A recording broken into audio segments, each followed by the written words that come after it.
Chères utilisatrices, chers utilisateurs, bonjour. Dans cette vidéo, je vais vous présenter comment obtenir des boucles de plancher chauffant en version méandre les plus réalistes possibles. L'objectif étant donc d'obtenir des mets très précis.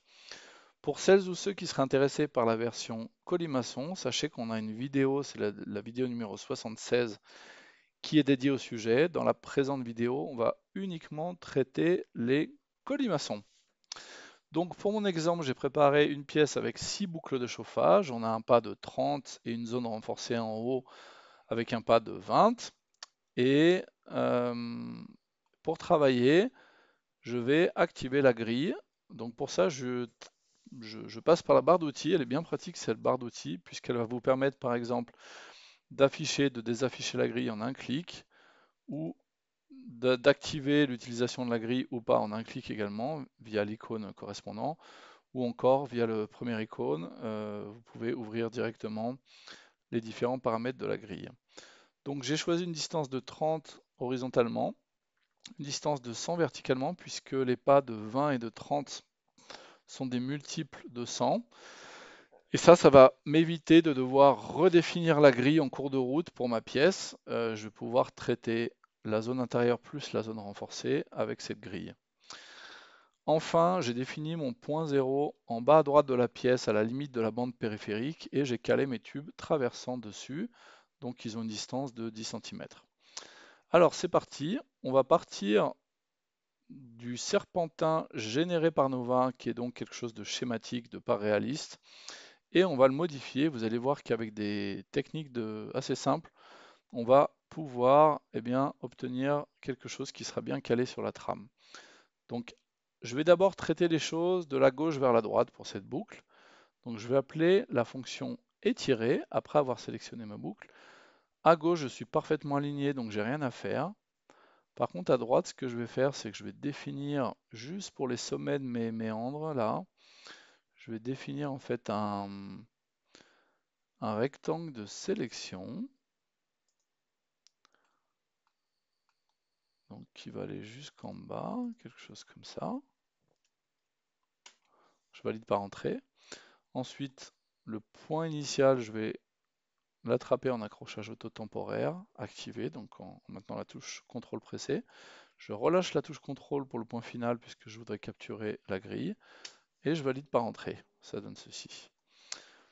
Ensuite, pour la partie du tube qui repart du haut vers le bas, j'attrape le centre à l'aide de la poignée, l'espèce de triangle bleu là d'édition, et j'aligne ma conduite sur ma trame. Pour la zone renforcée, je vais toujours commencer par le bord parce que c'est en fait les limites de la pièce qui vont me donner le ton pour le parcours. Donc je commence toujours par le bord et ensuite je vais vers le centre. Donc ici en respectant mon pas de 20. Donc je tire et puis quand j'arrive à la limite de la zone renforcée qui est ici représentée par le trétillé, là il faut que je commence un petit peu à compter. Donc je crois que si je rajoute ici encore un méandre avec un écartement de 20, là je vais être bien. Si je rajoute avec la touche I un point d'insertion ici au niveau de la grille et un deuxième ici en repressant sur la touche I, et ensuite pour finir je tire le triangle d'édition vers la gauche, j'obtiens ceci et là on est bien calé. Je vérifie pour finir ma partie de raccordement, là il n'y a rien à toucher. Voilà. Pour le méandre, le deuxième méandre, je vais recommencer le travail de la gauche vers la droite. Donc je vais d'abord double-cliquer sur mon méandre et puis tirer la partie de tube qui repart du haut vers le bas pour me caler sur ma trame. Ensuite, je sélectionne mon traversant. Alors là, ce que je vais faire, c'est que pour me libérer de toute contrainte au niveau de la définition de mon polygone d'étirement, je vais désactiver via la barre d'outils la grille, comme ça je suis complètement libre dans la définition de mes points d'accrochage. Et donc je vais obtenir quelque chose comme ça. Vous voyez que j'ai fait attention à ne pas prendre le sommet inférieur à gauche parce que sinon La partie de tube qui repart vers le bas, ben, je vais la déformer. Je veux uniquement étirer les sommets de mes méandres. Donc mon point initial est en accrochage auto, mon point final va se caler par rapport à la grille, donc pour ça il faut que je réactive la grille via la barre d'outils. Et ensuite je valide par entrée et je recommence encore à droite. Donc je définis sans avoir la grille activée mon polygone d'étirement. Je vais laisser la partie de raccordement pour l'instant tranquille, je ne vais pas la toucher, on la verra à la fin. Je valide par entrée et ensuite je réactive la grille. Et là ce qu'on va faire par exemple, on va donc définir le premier point d'accrochage auto. Je relâche l'accrochage auto pour le point final et je valide par entrée. Donc voilà par exemple pour notre deuxième boucle. Ensuite je vais caler dans la verticalité les choses. Donc là c'est facile, je peux me recaler sur la boucle de droite. Je descends avec un pas de 20 en utilisant les poignées d'édition jusqu'ici. Et là pour la zone, la zone intérieure, dans la verticalité on n'est pas calé sur la trame. Donc cette fois-ci je vais appliquer la fonction étirer, mais je vais l'appliquer uniquement. Je vais désactiver de nouveau la grille. Je vais l'appliquer, on va faire quelque chose comme ça. On va essayer quelque chose comme ça. On va voir ce que ça donne. Voilà, c'est ici. Je valide par OK. Comme point initial, je saisis le centre de mon serpentin.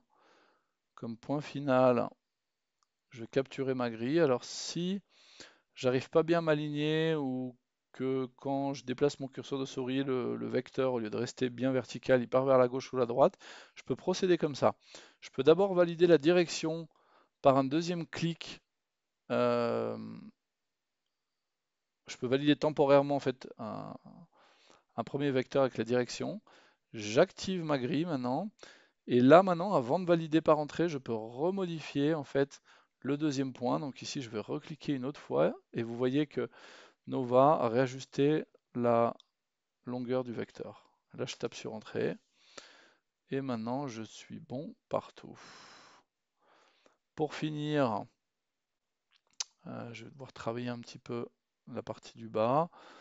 Donc ce que je peux faire déjà, c'est double-cliquer sur la partie de raccordement et le point d'édition, je vais le déplacer pour tomber pile sur ma trame, par exemple.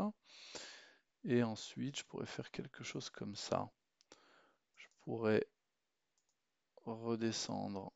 Donc là, c'est un exemple, hein.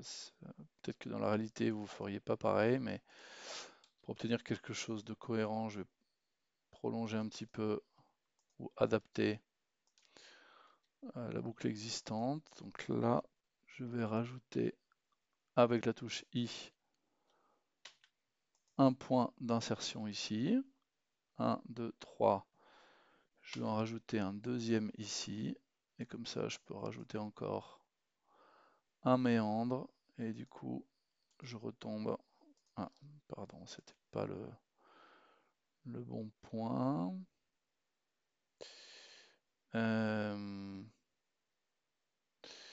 Voilà, non, c'est celui-là qui doit retomber là-dessus.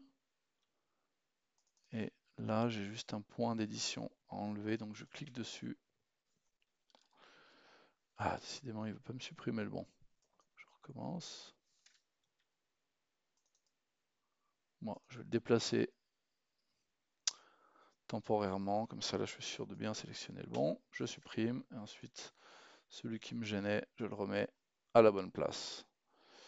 Et voilà, donc pour notre dessin de serpentin, on a bien nos serpentins qui sont maintenant calés dans la trame. On a une belle zone renforcée également. Voilà donc pour ce petit tutoriel sur le dessin ou le traitement ou l'édition de méandres par rapport à une trame. À très bientôt.